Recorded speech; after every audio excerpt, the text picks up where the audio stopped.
A very good evening and warm welcome to Power News, your window to the power sector. In today's episode, we'll review what the Union Budget 2011-12 had in store for power sector. But first, the top stories. Finance Ministry okays rupees 50,000 crore electricity fund. All 11 planned power plants to get tax holiday boost. Excise waiver for domestic power equipment companies. More power to the electric vehicle maker. Reliance Power leads race to supply 3,000 megawatt to Uttar Pradesh. Ramesh Ryder puts brakes on Orisa's ultra mega power project. And Coal India rises prices 30% up for key sectors. Well, those were the top stories of the week. Let's now take a look at the highlights of Union Budget 2011-12 for the Indian power sector. With a view to encourage power generation and reduce transmission and distribution losses, Finance Minister Pranab Mukherjee extended the tax holiday for the power sector by one more year, till March 31, 2012. The extension of tax break is part of the government's efforts to scale up the country's power generation capacity to meet the growing needs. The power sector is entitled to tax exemption under Section 80I of the Income Tax Act, which ends this fiscal. The tax exemption would benefit projects that are expected to take off in the remaining time of the 11th five-year plan, including ultra-mega power projects. To analyze the impact of these initiatives on the power sector development, we have with us Mr. Sushil Maru, Deputy Managing Director, Jindal Power, and Mr. Vinod Kala, Founder Director, Emergent Venture. I welcome you both in this show.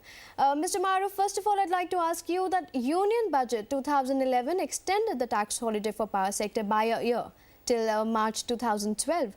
How could this benefit the upcoming power projects in the 11th five-year plan? See, primarily these will benefit those projects which are going to be completed by 31st March 2012. In fact, the government is extending these benefits every year, every 1 year from last so many years. And normally setting up a power project takes 5 to 7 years time. So all power projects developers were expecting this benefit to be extended. Had this not been extended, this could have created a lot of problems for the projects which are going to be ready in this financial year. So it was expected, and it's good that government has done it. Mr. Maru, the government has also proposed to reduce import duty on coal from 5% to 2.55% in Union Budget 2011. Currently, our coal sector is facing a lower production because of environmental issues. And a look at the past shows India's dependence on coal has also grown rapidly. It seems the rationalization of import duty would be highly beneficial for power generators. But let's take your view. How, according to you, would this move affect the power production cost in future? See, this reduction in the import duty is very small compared to the rise in the coal price which has taken place in the international market, and compared to many other costs which are rising, like the interest cost, land acquisition cost, transportation cost. So they are much higher compared to this reduction, but nonetheless any reduction in the cost is welcome. This reduction is also very good for the power producers. It will reduce the cost of power generation, and that's good for the country. Mr. Maru, now I'd like to ask you that the Union Budget has introduced measures like introduction of tax-free bonds of rupees 30,000 crores, lowering withholding tax of 5% for notified infra funds, raising FII's limit in corporate bonds for investment in infrastructure, and extending tax swaps on infrastructure by a year. Do you feel these initiatives could fully support the growth aspirations? It will do quite a lot, because raising the limit to 30,000 crore for infrastructure bond is very good for the power sector, because the power sector has already started experiencing difficulties in getting finances from Indian banks because of sectoral limit. There are many projects which are having a tough time in getting funding from banks because the bank limits are full, and well, that's how the many projects are not moving on.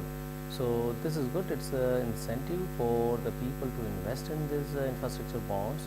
So in a way that the money is being collected from the public also to be channelized for infrastructure development like power sector in a big way. So this is a good movement to alleviate the problem of power sector financing. Well, coming to renewable sector, Mr. Kala, from an allocation of over rupees 600 crores towards forest regeneration and environmental remediation programs to exemptions given to hybrid automobile makers and solar lanterns, the 2011-12 budget, though low on financial commitment, has shown a strong green leaning. How far has this budget been successful on promoting energy efficiency and green energy development? Both energy efficiency and green energy development are significant part of programs which are already launched in India under National Action Plan for Climate Change and National Solar Mission, for example, Renewable Portfolio Obligations, National Mission for Enhanced Energy Efficiency. All these are significant programs with significant ideas behind them already launched. So my sense is that since a lot of activities already begun there, so this budget of course doesn't specifically attack these areas in any significant manner. On the other hand, there are a number of areas which are left unattended so far, or not unattended, but they have not progressed much so far. And these are, for example, afforestation and management of our forest resources. The second is biofuels, where a lot of work needs to be done and it's not happened. So these are some of the areas where I hope a new program, which is possibly going to be launched under low carbon economy program for India, and for which the entire thinking is not yet in place. Our panelists feel that the tax holiday would be helpful for the projects coming in the last year of the 11th five-year plan. But the marginally reduced import duty on coal would hardly help the developer due to coal price hike in the past. Infrastructure bond of rupees 30,000 crores would certainly be helpful in meeting the fund requirement of the sector. And on renewable front, though there is no specific scheme, but there are various programs which are already in place, such as National Solar Mission, Renewable Portfolio Obligation and National Mission for enhanced energy efficiency. And this could lead to the green movement in the country. I thank you, Mr. Maru and Mr. Kala, for sharing your views with us in Power News. Here we'll take a short break. Keep watching Power News.